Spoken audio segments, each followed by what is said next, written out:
Welcome to the Carriker Chronicles, the People Show. Checking the pulse of Husker Nation, ladies and gentlemen. I've had a bunch of awesome guests already. Got some more awesome guests coming up, an awesome guest today. So if you missed it, go back and check out Bill Bush. I put that out on Tuesday. Kenny Bell's going to be joining me on Monday. I'm also going to be doing a special edition Saturday morning of the Carriker Chronicles. Don't think I've ever done one of those in history, so tune in for that on Saturday morning. All right, but today I am joined by an Olympic gold medalist, a three-time Olympic medalist, a three-time All-American, Big 12 Player of the Year, academic All-American, national champion, Nebraska Athletics Hall of Famer, and current Nebraska volleyball coach, Miss Jordan Larson. How you doing, my friend?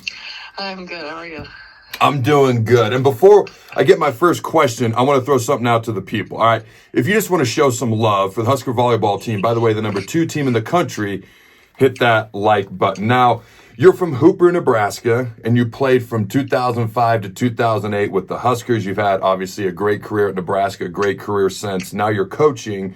But my question is, my first one is, during your time at Nebraska, okay, your team's finished with 4 top 5 NCAA tournament finishes, 4 Big 12 titles, a national title, runner-up finish, easy for me to say, in 2005, a national title in 2006, and career wins and losses, 127 wins, 8 losses. My question is this: what made the teams you were on at Nebraska, okay, so good? Yeah, that's a great question. Obviously, like, we had talent, right? Like, you can't obviously win without talent. But I think what made, I don't know, and I think what John has always done a good job is, like, every team is unique and also, like, their identity every year, right? And so culture is really huge, and I do feel like that's an emphasis here. And I think that we really set out to have a good culture every single year, and a cool, like, identity or goal, like how we represent ourselves. And so I think about every single year we kind of had our own identity, right? Like, even though we had success year to year, we could be very complacent, like, oh, well, it should just show up,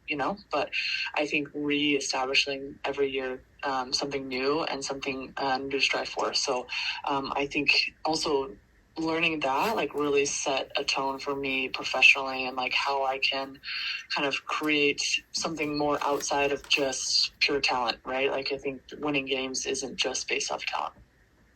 For sure. And so I'm always intrigued by things like this, like people keeping in touch. And sometimes, we keep in touch with some people or lose touch, especially former teammates, as years go along. But another former Husker volleyball great, Danny Busboom Kelly, she's married to former Nebraska long snapper Lane Kelly. As a head coach at Louisville, she was 2021 National Coach of the Year. They've had 2 straight Final Fours there. She's had with the Cardinals. Do you still keep in touch with her at all? And what are your thoughts on the successes she's had at Louisville so far in her coaching career?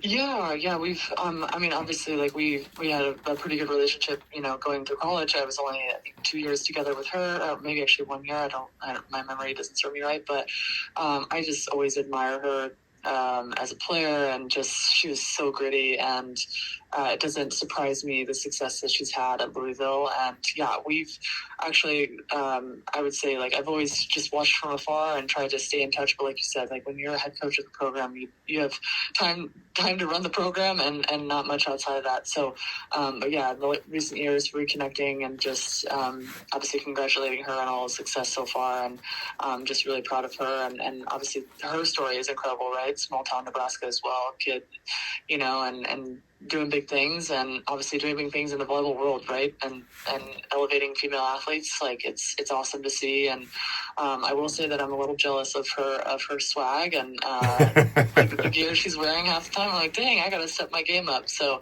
it's really cool to see that, and just see her success in the game as well. So you touched on it a little bit earlier, but okay. So people across the country like to say that Nebraska football won't be great again, whatever. Yet Nebraska volleyball has been great for decades. Now, you did touch on it a little bit earlier, but what has helped Husker volleyball be so good for so long? Yeah, that's a great question. I mean, I think it's, just this culture piece, right? And I think that, like, when we recruit the best, right, like, I think sometimes people, it's hard as younger athletes, you have this, oh my gosh, they're recruiting this player. But if you want to be good and playing at the highest level, you got to play against the best on a daily, right? And so I think we've been able to really recruit well, and I think that just goes to like the tradition of the program, and then obviously also again this massive culture piece. And like there's more to the game than just talent, and I think learning how to kind of function in that space is really, really important. And I think we do a really good job here of understanding that. And then obviously too, I think now you see kind of this pipeline, right? We have 3 Huskers on the national team that have been pretty consistent, right? And I think that also shows too, something like if you want to play long term, like there's success coming from the program as well. So I think that in itself, it helps too. And I just the overall fan base, I mean, right, like this is like unbelievable fan base. Like, I mean, there's really no place in the country like Husker Nation and in the Bob, like it's really so special, and like for athletes to experience that, and that also sets them up for success down the road, right? When you're playing in Brazil in front of 10,000, right? Like this environment really sets that up for understanding how to manage nerves and high pressure situations. So you don't get that everywhere. All right, talk to me about Coach John Cook. What helps sets him apart from so many other coaches across the country? I can't speak for other people, and obviously even, John has been running the program well, and I've also been on my own journey, right? Like I've been exposed to a lot of different coaches. And so I think the one thing that you think about high level leaders, right, is like they're constantly evolving and trying to be better, right? And I think he's definitely has, don't get me wrong, like set ways of how he does things, which I think has set a standard across all levels. However, I think he's trying to always tweak how to get better, how to make his players better, how to put people in place to make that happen. And even if that's bringing in another consultant or just getting another look at the program of like, how can I continue to be better? I think he's definitely open to that and to constantly being evaluating, which I think is huge. So he has a pretty calm demeanor, okay? Obviously, he gets frustrated sometimes like anybody else. But my question is this: does he ever really truly get riled up? It's hard to tell when you're just watching him from the stands, and I'm always like, man, does this guy ever truly get riled up? So I'm just kind of curious. Yeah, no, definitely. Yeah, he gets fired up, which, I mean, I think I think the longer I've been in the game, right, and around coaches, right, I think about even cards of the national team, like super calm, and like when obviously there are a lot of touch points that are important, right, and being able to hold a standard. But this term like calm breeds calm. Like if you're calm under pressure, your players are going to be calm. And I feel like sometimes I've had exposure, overseas where, there's a lot of chaos coming from the sideline, and it adds to stress. And it's I don't know, something like me personally as a player, like I value like, hey, we can have direct, honest conversations, and I think there's a way to handle that. And like, hey, this is the standard we operate, and we're not meeting the standard right now. And so I think being able to handle that appropriately is really important. And then to have your players see that consistently is equally as important. So you've kind of referenced, you've played all over the country, all over the world. So what has stood out the most to you playing on the Olympic teams, to the national teams, to teams across the country? What has stood out the most to you through some of those experiences? Yeah, I think one of the greatest things, every single year is a new problem, and you're trying to find a solution to it. And it's how can we be most efficient in trying to find that solution? And it's not always going to look the same. It's not always going to feel the same. But how can we work in a parameter of like, hey, this is the standard we want to operate at. This is what we know consistently wins championships. So if we're constantly evaluating to that standard, then we should all be operating at a pretty high level. But I think it ultimately starts with like the person and the individual, like checking themselves, like, hey, like, am I doing everything in my power to be the best I can today? And if you can lay your head down at night knowing you did that, I think then, we're all striving to be the best, and therefore those around us are going to be the best, And so, I don't know, I think that's what makes it so fun, is like every year is so different, and trying to solve the problem is huge. All right, ladies and gentlemen, be sure to check out dpsconstruction.net if you are a general contractor, a building owner, or property manager looking for concrete repair or work done in the Omaha metro area specifically, such as street paving, building floors, and parking lots. Make sure you go check out dpsconstruction.net. All right, so let's get to a little bit more. I tend to go back before I go forwards in my interview, so let's go to current times. What brought you back, and I know you've been asked this elsewhere, but I wanted to ask you here on this show, what brought you back to be a full-time assistant coach on Nebraska's current volleyball? had some personal things go down last year.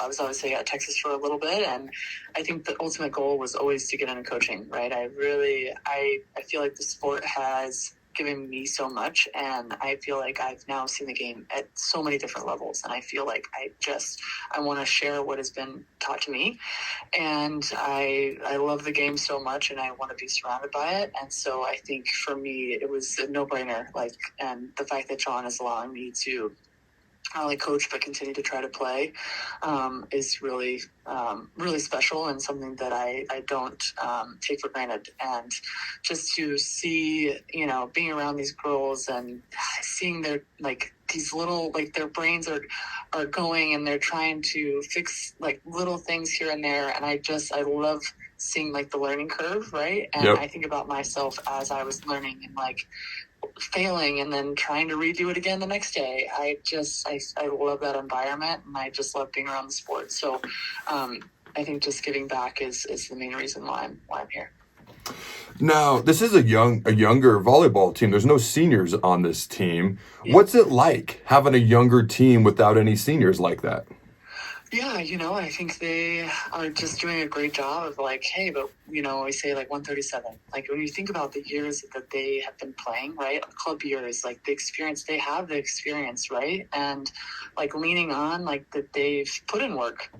Is there work still to be done? For sure. But relying on the fact that hey, we're in this together, and it's let's focus on our side of the net. And if we're really good on our side of the net, then the people that are on the other side really don't matter. And so I don't know, I'm really proud every day I come in, and you see this maturity and this determination to continue to be better. And it's really cool to see, and the fact that we're good, but now we still have another year of under the belt. That think about next year, looking ahead, it's really cool to see these girls succeeding at a high level, like you said, without quote unquote experience, but they really actually do have a lot of experience. So far the Huskers have been really good, 15-0. They've had exactly 50 sets, and they've won 86% of those. They're 43-7 if you just look at the sets. Okay, and they've beat 6 ranked teams, including at the time on the road, number 5 Stanford for the first time in a while. Stanford is now number 3 in the country. So what has led to the team's success so far this year? Yeah, I think it's just, again, I would say this determination of hey, we continue to focus on our side and how we can continue to get better. And I think just taking 1 point at a time, literally it's 1 point, 25 1-point games, right? If you think each set. So if you sometimes think of oh my gosh, this season we have however many matches and we got to win all, it's so daunting. But when you really break it down into hey, we just have to be good for this point, and then we got to be good for the next point. And when you isolate those situations, it really just kind of drops a lot of external pressures around it. So I think just being able to kind of make something smaller in the big scheme of things is been really huge. So I'm gonna hop on that because I coach kids. My wife coaches kids. We have 84 kids in 90,000 sports, and I'm always telling them, just control the controllables. Okay. Yep. Take the shot in front of you if it's basketball. Run the play in front of you if it's football. If the last play was a touchdown or a 10-yard sack for loss, just play the next play. So I love that you said that. And if there's anybody out there who's coaching from college to high school to kids, that is the biggest thing, because sometimes young kids just get overwhelmed too. Now, we're going to go ahead. Well, I'm going to, because I can. I'm on this side of the mic. As a player, I would have never done this. As a coach, I wouldn't do this. But I'm going to go ahead and do it because, I'm over here and I can do it. So we're going to jump ahead to October 21st. And Lincoln, Nebraska, number 1 Wisconsin, number 2 Nebraska. We're breaking the cardinal rule of never look past your next opponent. But just for the sake of having fun, what have you seen so far from the Wisconsin, that makes them so successful to this point? Yeah, to be honest, I think I've maybe watched 1 or 2 sets of theirs. Oh, that's such a coach answer. I know.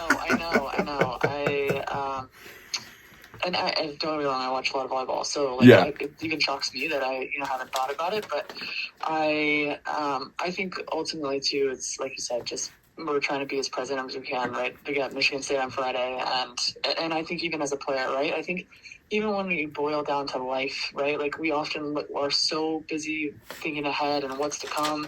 It's like, hey man, I just got to be good today. If I'm good today, I can be good tomorrow, you know? And so I think, you know, even for us, it's like, you know, we got to be good on Friday, and that will come. But also, too, it's like, hey, how are we good on our side of the net? And ultimately, that's what's going to matter. If we can continue to side out at a really high level, no, it doesn't matter, you know? So Yep. I think that's where our focus is, and for sure where my focus is at. That's such a great answer. And I love that I can be on this side of the mic and I don't have to follow certain rules anymore. But that was a great answer. All right, last question I got for you. Do you have a behind-the-scenes story or maybe something that people don't know that you'd be cool with sharing with the fine folks at home? Yeah, definitely. I mean, I wouldn't say a cool story, but I just think that, like, oftentimes it's a good lesson even for myself that, you know, life, you know, from the outside may look shiny and pretty, but I think sometimes people are dealing with a lot internally, and I think that is just a good life lesson that I've had to learn over the last couple of years, and to not assume, and to kind of see people where they're at. So it's just something that I've really tried to take to heart this last couple of years.